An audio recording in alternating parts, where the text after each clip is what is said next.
मेरी मम्मा सिर्फ मेरी माँ नहीं थी, अपितु मेरी सबसे अच्छी सहेली, मेरी बड़ी बहन और कभी कभी तो मेरी नटखट जिद्दी छोटी बेटी होती। मैं मम्मा की पूंछ बनकर उनके आगे पीछे घूमती रहती। मेरी मम्मा सब कुछ थी। मैं जीवन में जो कुछ कर पाई, मेरी मम्मा की सोच उसके पीछे थी। कहते हैं भाग्य ऊपर वाला लिखता है, पर इन 29 सालों में मेरी मम्मा ने मेरी जीवन गाथा लिखी। मुझे क्या खाना है, क्या पहनना है, किससे मिलना है, क्या पढ़ना है, जीवन में क्या करना है, ये सब वो तय करती आई। अगर आज मैंने PhD की या मुझे शिक्षा के बेहतरीन अवसर जीवन में मिले, उसके पीछे मेरी माँ का संकल्प था, उनकी सोच थी। मेरी मम्मा उस मोरनी की तरह थी जो अपने पंखों के नीचे सबको समा लेती है। तिनका तिनका जोड़कर हमारे घर को बनाने वाली, घर को संवारने वाली मेरी मम्मा मेरे पिता के राजनीतिक सफर में एक निर्णायक भूमिका निभाती रही। वो हमेशा कहती थी, जब तक मैं जिंदा हूँ आप चुनाव हार ही नहीं सकते। अगर मेरे पिता, अगर हमारे परिवार को समाज में एक रुतबा मिला है, उसमें मेरी माँ का त्याग, मेरी माँ का समर्पण का बहुत बड़ा योगदान है। मेरी मम्मा करुणा और प्रेम से संपूर्ण एक सागर थी। वो करिश्माई सौंदर्य, कर्तव्य निष्ठा का सागर थी। वो हर दिन जिंदा दिली से गुजारती। कभी भी ऐसा नहीं हुआ समय अच्छा आया बुरा आया, उन्होंने संवेदनशीलता से, समर्पण से हमेशा सबको प्रेरित किया और आजीवन दूसरों को हंसाती रही, और वो हंसाने की क्षमता उन्होंने कभी नहीं खोई। समय अच्छा हो या बुरा, ऊपर वाले पे उनका विश्वास अटल था। आप सब जानते हैं, हजारों महिलाओं को लेकर कभी चिंतपूर्णी ज्वाला जी जाती तो कभी डेरा बाबा मुराद शाह के नतमस्तक होती। उनको ईश्वर पे अटल विश्वास था। मेरी मम्मा हमारे जीवन का सार थी। मेरी मम्मा के जाने के बाद, कहते हैं कि किसी के जाने के बाद उसकी हैसियत का पता लगता है।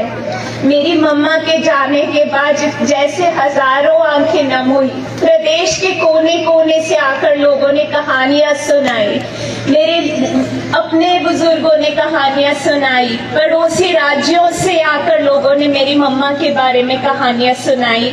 मुझे ये जरूर कहना चाहूंगी, मेरी मम्मा निस्वार्थ मानवता का प्रतीक थी, निस्वार्थ मानवता का प्रतीक रहेंगी। मेरी मम्मा का जाना सिर्फ मेरी माँ का जाना नहीं है, मुझे एहसास है कि इस देश ने एक महान नागरिक खो दिया। मुझे एहसास है कि मानव जाति ने अपनी प्रिय मित्र खो दी। वो हमेशा दूसरों को प्रेरित करती रहेंगी, उनके आदर्शों पे चलने की हम हमेशा कोशिश करते रहेंगे। मैं खास तौर पे प्रधानमंत्री महोदय का शुक्रगुजार करना चाहूंगी। उन्होंने मेरी माँ के बारे में बहुत ही बेहतरीन शब्द लिखे और आज मैं आप सबके समक्ष वो पढ़ना चाहूंगी। डॉक्टर सिम्मी अग्निहोत्री सरल व मिलनसार व्यक्तित्व की धनी, सामाजिक सरोकार से जुड़े विषयों के प्रति सदैव सजग रही, जरूरतमंद लोगों की मदद और उनके जीवन में सकारात्मक बदलाव लाने के लिए उन्होंने निरंतर प्रयास किए। डॉक्टर सिम्मी अग्निहोत्री जी का निरंतर सहयोग व प्रेरणा श्री मुकेश अग्निहोत्री जी के जीवन का एक बड़ा आधार था। वैसे ही मैं श्रीमती सोनिया गांधी जी, श्रीमती प्रियंका गांधी जी, श्री राहुल गांधी जी को भी धन्यवाद देना चाहती हूँ, जो इस दुख की घड़ी में हमारे साथ खड़े रहे।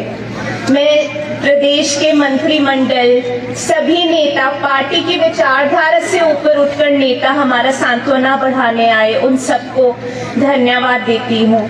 मैं अपने हरोली की जनता का, प्रदेश के लाखों लोग जो हमारे पास आए, हमारा सांत्वना बढ़ाने आए, उन सबको भी तहे दिल से धन्यवाद देती हूँ।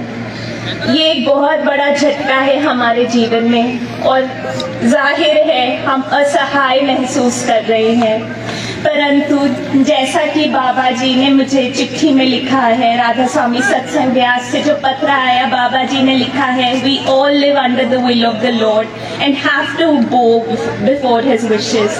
तो जो ईश्वर की मर्जी है उसके आगे हमें झुकना ही पड़ेगा। और मेरी माँ का ईश्वर पे अटल विश्वास था। मेरी मम्मा अक्सर कहती थी, ये मेरा आखिरी जन्म है, मुझे मोक्ष मिलेगा। तो मैं बस यही उम्मीद करती हूँ, यही दुआ करती हूँ कि मेरी मम्मा को मोक्ष मिले और हम सब मम्मा के दिखाए रास्ते पे आगे बढ़ते रहे। धन्यवाद।